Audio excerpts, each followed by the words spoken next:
తమిళనాడు రాజకీయాల్లో అనూహ్య మార్పులు చోటు చేసుకున్నాయి. ప్రతిపక్ష అన్నాడీఎంకే పార్టీకి చెందిన ముగ్గురు కీలక ఎమ్మెల్యేలు తమ పదవులకు రాజీనామా చేసి ముఖ్యమంత్రి విజయ్ నేతృత్వంలోని అధికార టీవీకే పార్టీలో చేరడం రాష్ట్ర వ్యాప్తంగా తీవ్ర చర్చనీయాంశంగా మారింది. Madhurantakam MLA Maragatham Kumarvel, Dharapuram MLA Satyabhama, Perundurai MLA Jayakumar తమ రాజీనామా లేఖల్ని అసెంబ్లీ స్పీకర్కి అందజేశారు. ఆ తర్వాత వారు మంత్రి ఆధవ్ అర్జున సమక్షంలో టీవీకే గూటికి చేరారు. ఈ ముగ్గురు నేతలు అన్నాడీఎంకేలోని మాజీ మంత్రులు సివి షణ్ముగం, ఎస్పీ వేలుమణి వర్గాలకు అత్యంత సన్నిహితులుగా గుర్తింపు పొందారు.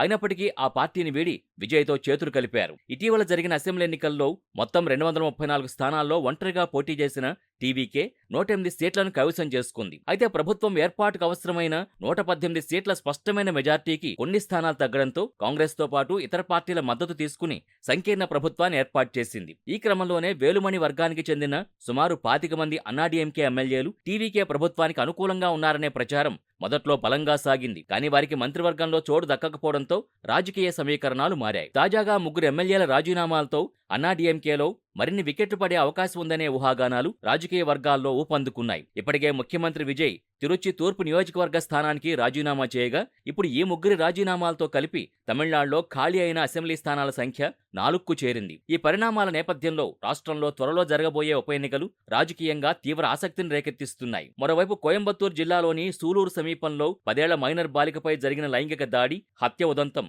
రాష్ట్రంలో తీవ్ర దిగ్భ్రాంతిని కలిగించింది. ఈ అమానుష ఘటనకు సంబంధించి పోలీసులు ఇప్పటికే రంగంలోకి దిగి దర్యాప్తును వేగవంతం చేశారు. ఈ కేసులో నిందితులుగా గుర్తించిన కార్తీ, మోహన్ రాజ్ అనే 2 వ్యక్తుల్ని పోలీసులు ఇప్పటికే అరెస్ట్ చేసి విచారిస్తున్నారు. ఈ దారుణ ఉదంతాన్ని అడ్డుపెట్టుకుని ముఖ్యమంత్రి విజయ్ ప్రతిష్టకు భంగం కలిగించేలా ఆయనకు పరువు నష్టం చేకూర్చే కంటెంట్ని సోషల్ మీడియాలో వ్యాప్తి చేశారనే ఆరోపణలు వెల్లువెత్తాయి. దీనిపై విచారణ చేపట్టిన పోలీసులు తిరునెల్వేలి జిల్లాకు చెందిన జేమ్స్ రాజా అనే వ్యక్తిని అదుపులోకి తీసుకున్నారు. ముఖ్యమంత్రిపై ఉద్దేశపూర్వకంగా తప్పుడు ప్రచారం చేసినందుకు గాను అతనిపై వివిధ సెక్షన్ల కింద కేసులు నమోదు చేశారు. పోలీసుల దర్యాప్తులో అరెస్ట్ అయిన జేమ్స్ రాజా ప్రముఖ గ్లోబల్ టెక్ దిగ్గజం యాపిల్ సంస్థలో ఉద్యోగిగా పనిచేస్తున్నట్టు తేలింది. బెంగళూరులోని యాపిల్ కార్యాలయంలో విధులు నిర్వర్తించే జేమ్స్ రాజా 2 నెలలుగా సెలవులో ఉన్నట్టు సమాచారం. ఒకవైపు రాజకీయ వలసలు, మరోవైపు సీఎంపై సోషల్ మీడియా పోస్టుల అరెస్టుల వ్యవహారంతో తమిళనాడు రాజకీయాలు ఒక్కసారిగా వేడెక్కాయి.